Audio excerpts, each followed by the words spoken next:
Diario de viaje sobre el río Magdalena de Alexander von Humboldt, la sensibilidad artística de un científico. Este diario de viaje representa un relato original en la obra de Humboldt, no hace parte de ninguno de los tomos publicados en el siglo XIX y permaneció archivado y desconocido hasta 1970. En esta fecha el diario fue remitido a la Academia Colombiana de Ciencias, para que lo tradujera y publicara. Se confió a Enrique Pérez Arbeláez la tarea de hacer los últimos retoques, lo que no careció de dificultades. En su prefacio, este autor nos explica las razones que permiten, por otra parte, abordar la obra humboldtiana bajo una mirada nueva. Gracias a las observaciones del historiador colombiano podemos reconstruir lo que llamaremos, en lenguaje informático de hoy, el sistema de explotación de datos del científico alemán.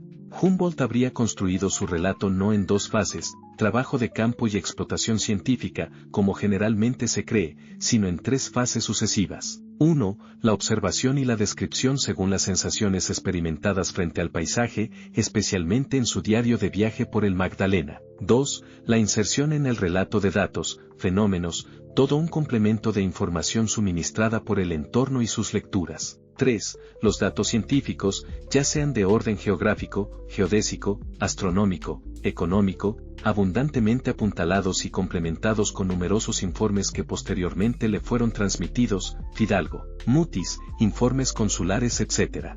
El estilo de este diario oscila entre el relato histórico y la correspondencia de Humboldt. Está más cerca, a nuestro juicio, de esta última, con la diferencia que el relato es menos minucioso, menos inmerso en las letras, ya que el autor describe un gran número de experiencias de viaje sobre un periodo definido.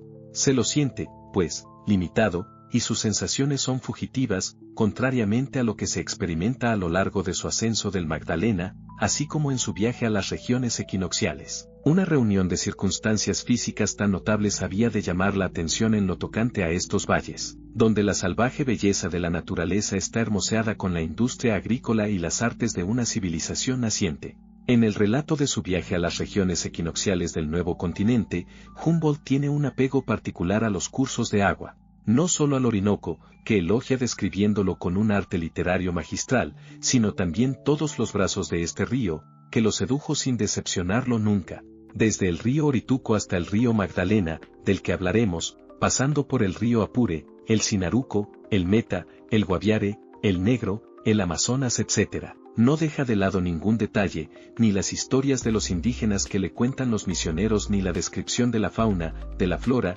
de la topografía o el estudio de los medios de navegación fluvial.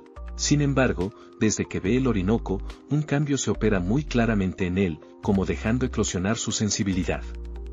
El lenguaje se hace poético, una inmensa llanura de agua se extendía ante nosotros. Blanqueaban las olas levantándose a varios pies de altura. Estos rasgos inciertos del paisaje, este carácter de soledad y de grandeza, son peculiares al curso del Orinoco, uno de los ríos más majestuosos del Nuevo Mundo. Y este lenguaje se asemeja singularmente al que emplea en el diario de viaje por el río Magdalena para definir el río. El panorama del río es grandioso y majestuoso. Esas vastas regiones, esas cordilleras, esos ríos, impresionaron a Humboldt.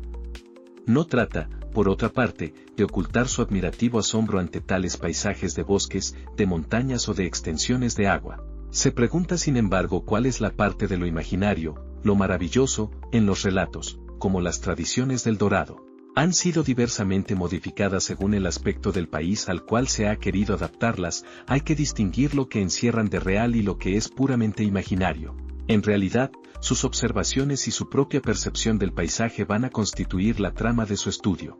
Desde entonces, podrá seguir asombrándose sin exceso, tratando de comprender el porqué de ciertos fenómenos, por qué el agua es de un cierto color, por qué hay brisa, corrientes, poca agua o lo contrario. Y a lo largo de su diario de viaje no vacila en comparar, son comparadas las corrientes del Magdalena, el Cassiquiare y el Orinoco. Sobre el río Magdalena hay que soportar una fuerte corriente, no a causa de la profundidad del agua, sino porque hay pocas islas sobre el río y también pocos afluentes, contrariamente al Orinoco. La navegación es muy dura sobre el Magdalena a causa de la falta de brisas. Es comparable al descenso del Orinoco de junio a septiembre para ir a San Fernando de Apure. Sobre el Magdalena, entre Barranca y Mompox, el paisaje es bastante monótono, pues el lecho del río no es tan amplio como el del Orinoco. En cuanto a los mosquitos, representan una verdadera plaga. Sus piquetes son superficiales pero exentos de escarlatina y de otras enfermedades inflamatorias, mientras que sobre el Orinoco son el origen de graves males que sufren los ribereños. Esas comparaciones incesantes parecen necesarias a este científico que no quiere en ningún caso describir sensaciones sin haberlas antes analizado, estudiado, sopesado. Cuando no utiliza este medio estaremos frente a fenómenos muy particulares, originales y desconcertantes. Será objeto del resto de nuestro estudio. Y en esto es excepcional el diario sobre el río Magdalena. Reagrupa en una decena de páginas las particularidades literarias y científicas de un estudioso que observa ante todo con los sentidos y más particularmente con la vista y el oído.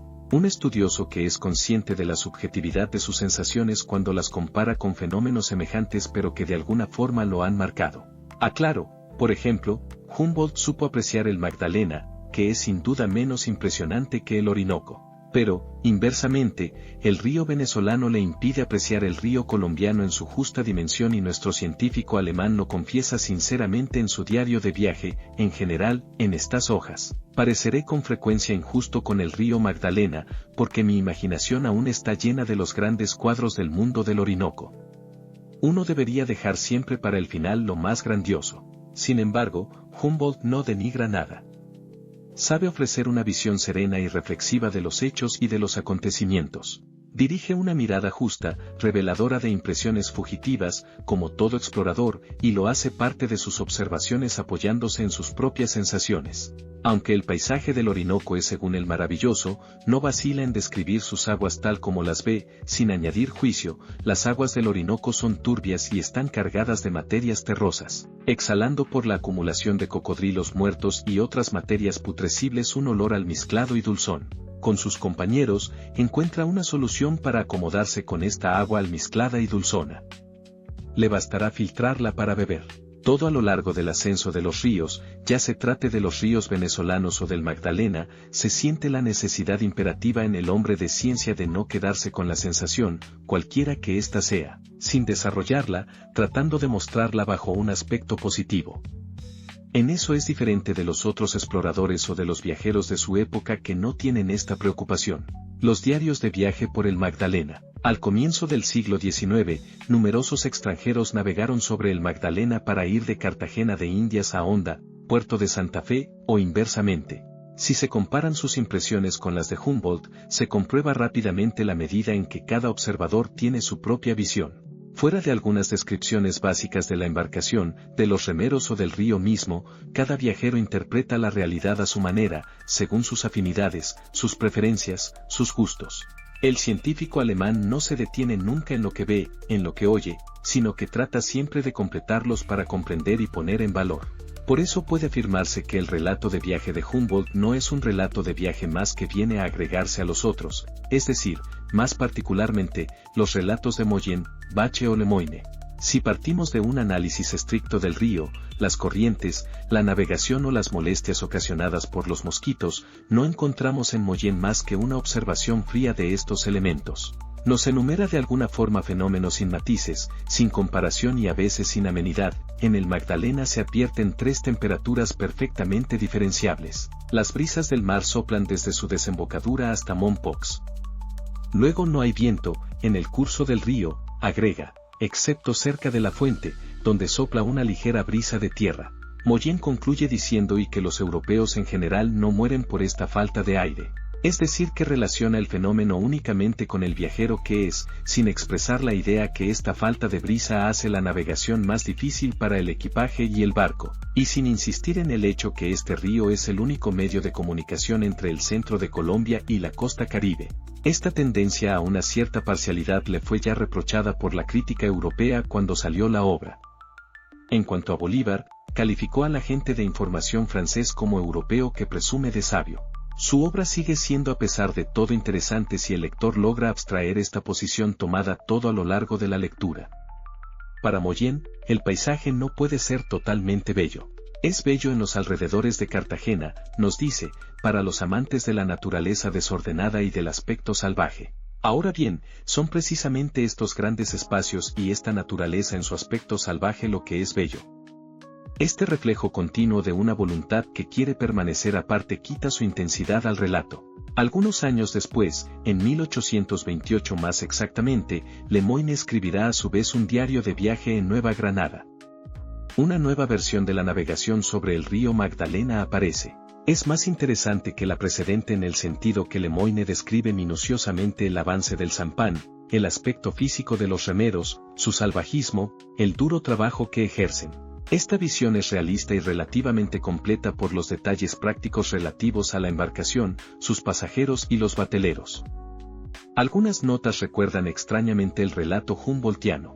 Lemoyne es consciente de ello porque en varias ocasiones, especialmente en ocasión de su paso por Turbaco en 1839, confiesa al describir los volcanes: los he encontrado en el mismo estado que habían sido descritos hace 40 años por Humboldt. Prefiero sustituir al relato que podría yo hacer el que ha hecho el sabio viajero en sus vistas de las cordilleras. En lo que concierne a los detalles científicos sobre los troncos de los árboles a lo largo del río, cita de nuevo a Humboldt. Su relato de viaje sobre el río es ciertamente uno de los más completos y más interesantes de la época.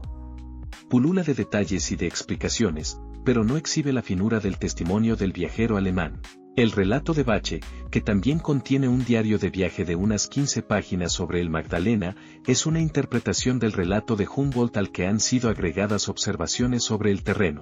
Richard Bache pone sobre el papel una mezcla impresionante de detalles sobre la flora, la fauna, los productos exóticos, las recetas de cocina, los precios de los productos, la navegación, las medidas, la cohabitación con los miembros del equipaje del barco, las distracciones. Tomé un baño nocturno en el que no experimenté mayor placer, a causa de lo excesivamente turbio de las aguas y del temor a los caimanes, los cuales son constantes moradores de las riberas, islas y bancos de arena. Esta manera de expresarse es desconcertante y el conjunto carece de organización en el relato. La mirada del viajero anglosajón se fija sobre una infinidad de objetos. No deja de lado ninguno y describe cada observación con pasión.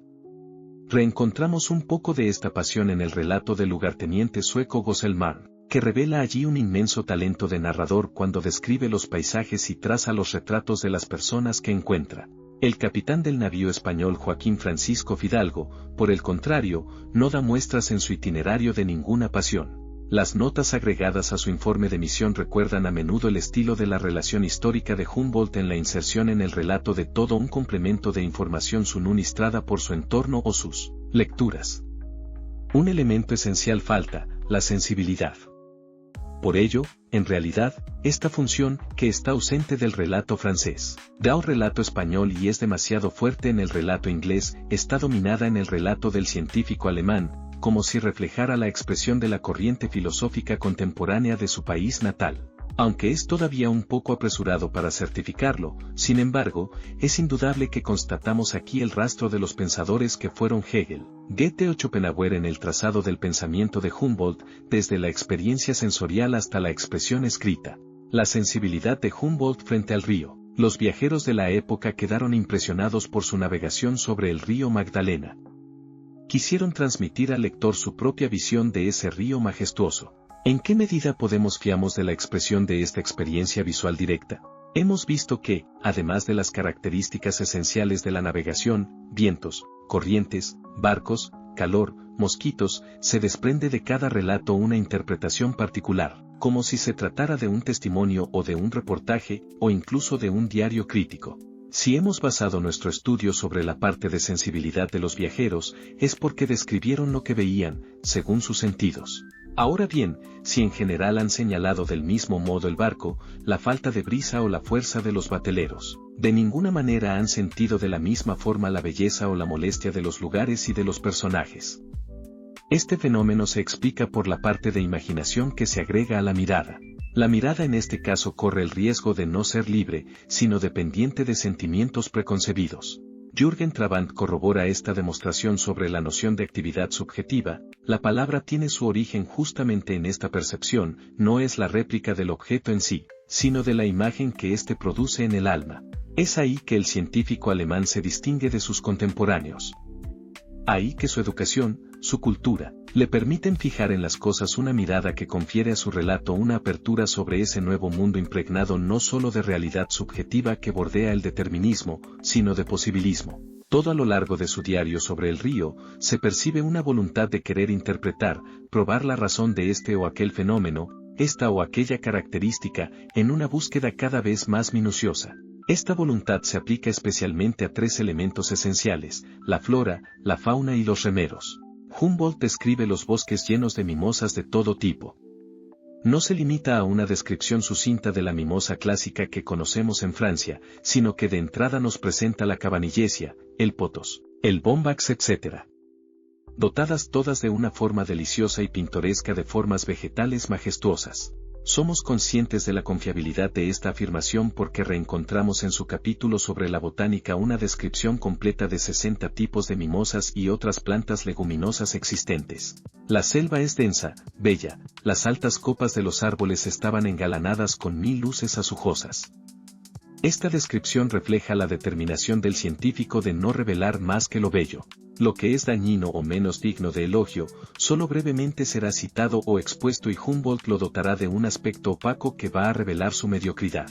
Recurrirá a este procedimiento que hemos evocado al comienzo de nuestra exposición cuando hablamos de fenómenos originales y desconcertantes que no han sido comparados ni profundizados científicamente, como si el autor dejara al lector el cuidado de interpretar por sí mismo su propia sensación por medio del color dado.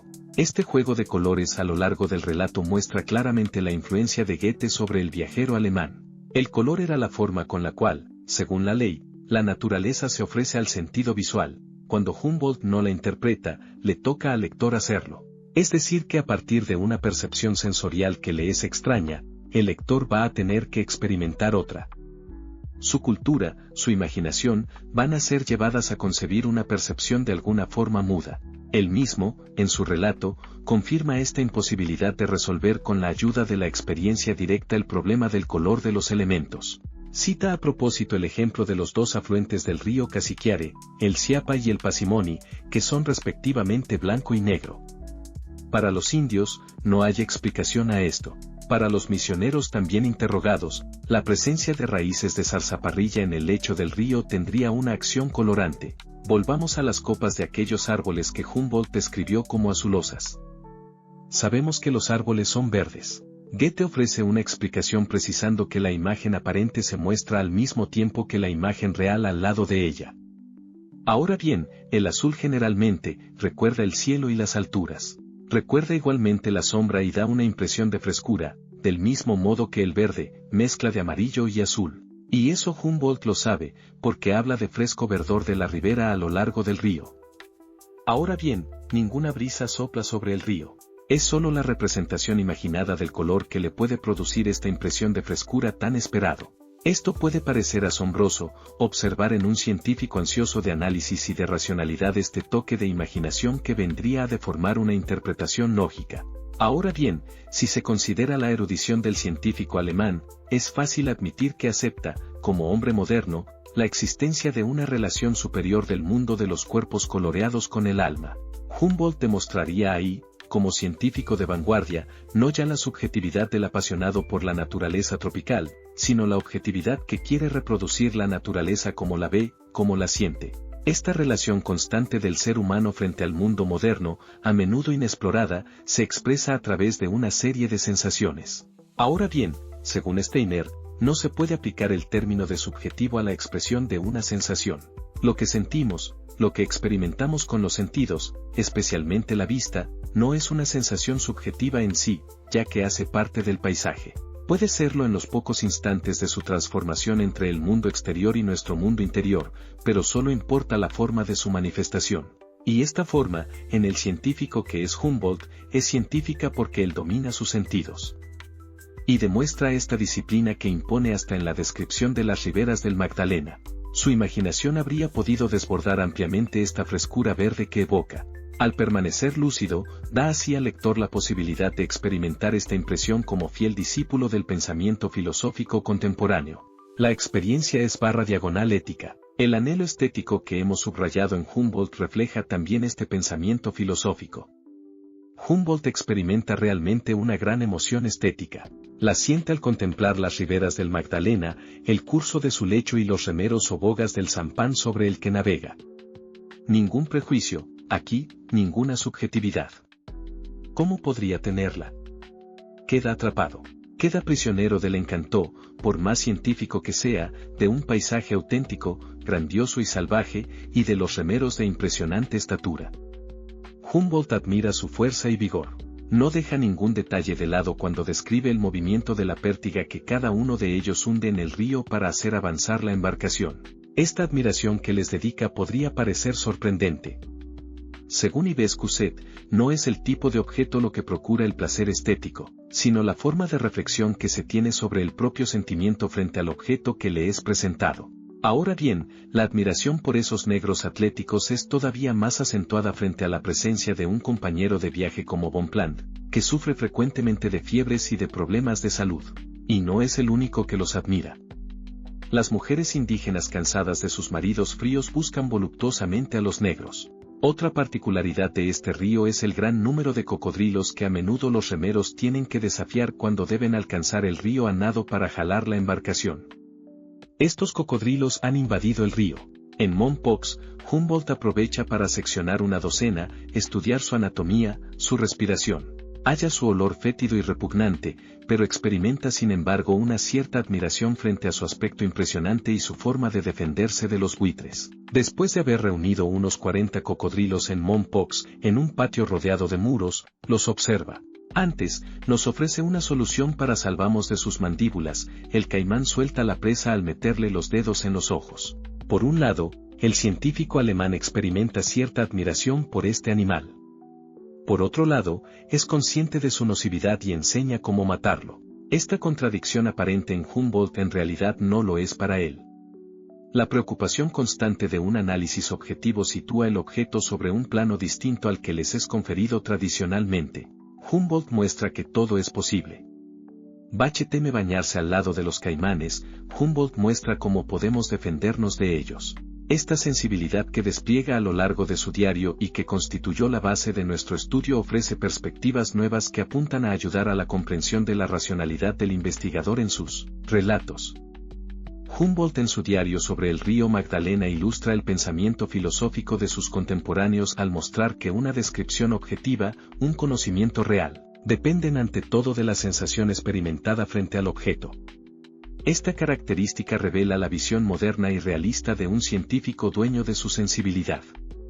De ahí la ausencia de sueño y de imaginación. Sin embargo, Humboldt puso el acento sobre los remeros y los caimanes, que constituyen la leyenda del Magdalena, pero no ha humanizado al caimán como en el cuento El hombre caimán. Por una vez, esta Colombia tropical no sufre la pasión de sus habitantes, sino que se nos muestra tal como es gracias a la nueva mirada que le dirige un científico.